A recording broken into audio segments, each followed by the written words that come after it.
Non sei se lembrades que vai facer case un ano, nos concentramos por primeira vez nesta plaza.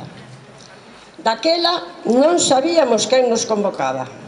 Foi un WhatsApp o que nos concentrou aquí e todos nos preguntábamos: quen convoca? Que queren? Que nos piden? E ninguén tiña resposta. Non sei se estará presente algún ou algúns dos que convocaron daquela. Nos gustaría conocelos. Nós, os que constituímos hoxe a plataforma Pensionistas Compostelas, non éramos. Ou polo menos ninguén declarou que había participado nesa convocatoria anónima. Esa convocatoria se fixo tamén nesta plaza e dai xurdiu o grupo de persoas que pasaron a constituir a coordinadora. Un grupo de voluntarios, voluntarias, que non querían poñerlle fin a estas concentracións. E dende aquela, todos os primeiros luns de mes, e algunha vez, cando convoca a plataforma estatal e consideramos oportuna a convocatoria, nos xuntamos e seguiremos facendo. Hoxe é 5 de novembro e, polo tanto, xa lembramos cando empezamos e que era o que queríamos, vamos tamén a preguntarnos que foi o que logramos, que nos falta e que vamos facer para conquerilo. Como sabedes, nun primer momento a xente salía á rúa, non tanto como ora, pero salía. E salía berrando cousas como que debemos corear 0,25 nunca máis, 0,25 nunca máis, es 25 nunca máis, 25 nunca máis, 25 nunca máis. Creemos. Bueno, vamos a botar tanto, non vai a ser que volva. Entón, dende aquela, é certo que este foi un berro que se mantuvo na rúa. E mantúvose porque, entre outras cousas, creemos que foi o detonante de que viñéramos a estas concentracións. Dende que as pensións se conxelaran no ano 2011 e se revalorizaran posteriormente co 0,25, ese que non queremos volte, as pensións detectáramos se habían perdido moito poder adquisitivo e aínda hoxe nesas estamos. A partir dese momento, a prensa intentou silenciarnos e intentou incluso insultarnos. Hubo quen dixo e escribiu que éramos unos mangantes, que queríamos gañar máis ahora xubilados que cando traballábamos. E xa non vamos a decir a mamarrachada que dixo o señor Solchaga. Polo tanto, en aqueles momentos non tiñamos moito eco nos medios de comunicación. E as poucas veces que o facían, reitero, é para decir estas cousas. A partir da realidade de que a xente saliu á calle e saleu en masa en algúns momentos, eu sempre repito, non é o caso de Compostela, pero estamos satisfeitos e, sobre todo, agradecidos aos que aínda resistides. E hai que resistir, porque queda moito, moito aínda que lograr. As nosas reivindicacións foron aparecendo, e apareceron nos panfletos, nas pancartas, se escoitaban nas entrevistas, nos debates que se facían na radio. O noso agradecimento neste momento á Sexta, porque fixo efectivamente un seguimento bastante amplio en distintas ocasións e, sobre todo, volvemos a reiterar, os berros escoitábanse na rúa. A prensa de pronto decidiu que non conviña silenciarnos.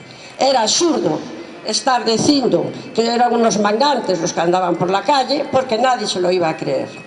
Cambiaron o método e pasouse e aceptouse que había nacido un novo movimento social. Era o movimento dos pensionistas, as mareas, os allí non sei que non sei como se dice, e todos os títulos que nos foron poñendo. Non se equivocaron.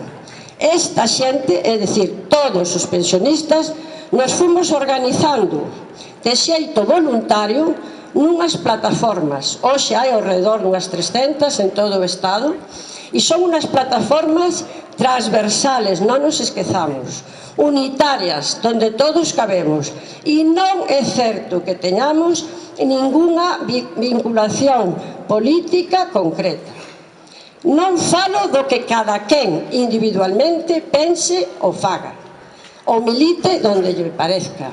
Falo da plataforma, do que nos aglutina a todos e que, reitero, son casi 300 en todo o Estado.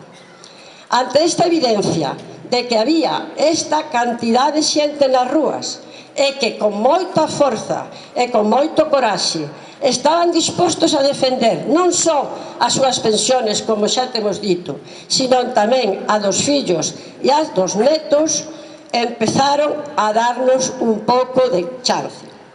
A partir de aí fomos portada de moitos xornais, estatais e autonómicos. Nos invitaron a moitas tertulias, nos entrevistaron en repetidas veces. É certo que non sempre saíamos, pero bueno, polo menos os que viñan o intentaban. Despois non pasábamos a censura. A partir deste momento fomos tomando conciencia de que non podíamos parar, nin podíamos calar. E así fomos continuando. Chegou o momento de que o señor Mariano Rajoy, anterior xefe do goberno, tuvo necesidade de pactar os orzamentos de 2018, que son os que ahora están executando. E necesitou pactos, necesitou acordos, necesitou votos. E que nos iba a decir a nós que íbamos a ser nós a moneda de cambio para conseguir eses votos? De pronto, todos os partidos que non nos habían nomeado, que xamais se habían dirixido a interesarse por as nosas prestacións, pasaron a decir que iban a votar que sí, é dicir, estaban justificando o voto porque había que dar respostas xa ás reivindicacións dos pensionistas. Parece ser que xa as conocían. Empezou así, digamos, as presións do PNV, que foi das máis definitivas, tiña moita xente na rúa para permitirse que puderan cambiar o voto chegada ás eleccións.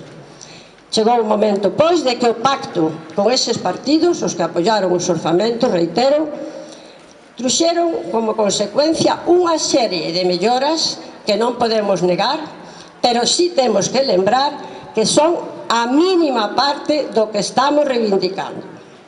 Sabemos todos, porque o vimos na nómina de xulio, xa o dixemos aquí tamén, que en o que consistiron basicamente foi en incrementar as pensións que tiñamos en 1,6 a todos, un 3% as pensións de viudedade e as non contributivas. Deixaron en suspenso hasta 2023 e, polo tanto, afectará as pensións des que se xubilen a partir dese momento el temible factor de sostibilidade.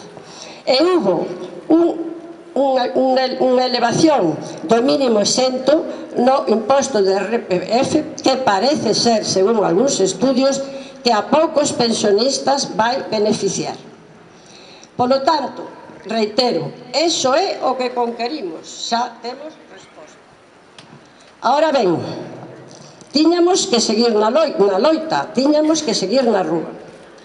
Por que na rúa? Bueno, parece ser que é o único sitio no que nos poden visualizar. Non lles gusta vernos na rúa. Polo tanto, pese o que pese, chova ou non chova, ás 12 da mañán temos que estar aquí os primeiros